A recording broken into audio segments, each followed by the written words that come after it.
This is another short video on the 12 marker for the America Inequalities and Opportunity AQA topic. I've already done a video for the 12 mark question for 1950s prosperity in America, but I wanted to focus this video on the opportunities available to many Americans in the 1920s. So there's a very common 12 marker that we're going to go through. I've already gone through the exam technique for this particular question in another video, so please feel free to have a look at that. But in this video, I'm going to look at some of the things you could discuss for the 12 marker if you were to get a question on the 1920s boom. So the exam question is, which of the following was the more important reason why there were more opportunities in America in the 1920s? And the 2 points for discussion are economic growth and social changes. Explain your answer with reference to both reasons. Now remember, you've got to make your judgment between economic growth and social changes. However, before you make that decision, you do need to analyse both bullet points. So let's start off with the first point of discussion, economic growth. Well, first of all, we can discuss the new industries. World War I had led to the need for munitions factories, which were later used for new industries, probably the most notable being the car industry, especially Ford. There was also the flourishing entertainment industry as well. Americans then had the opportunity to travel to theatre, cinemas, baseball grounds, creating more prosperity in those industries too. And of course, the stock market.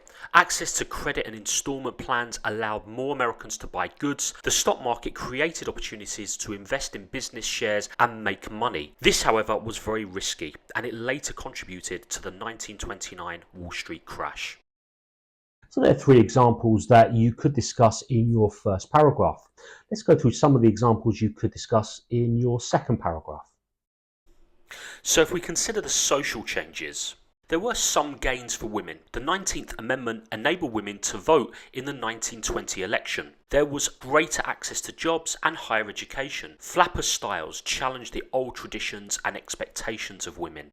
The availability of consumer goods also improved the standard of life for many Americans. For example, Henry Ford's assembly line made cars more affordable. Americans enjoyed other consumer goods like radio, which provided a platform for jazz musicians like Louis Armstrong and Duke Ellington. Also vacuum cleaners, washing machines and telephones. And of course, cinema. People enjoyed silent movies and then later, talkies, Jazz Singer being the first talkie in 1927. Hollywood created stars such as Charlie Chaplin and Greta Garbo.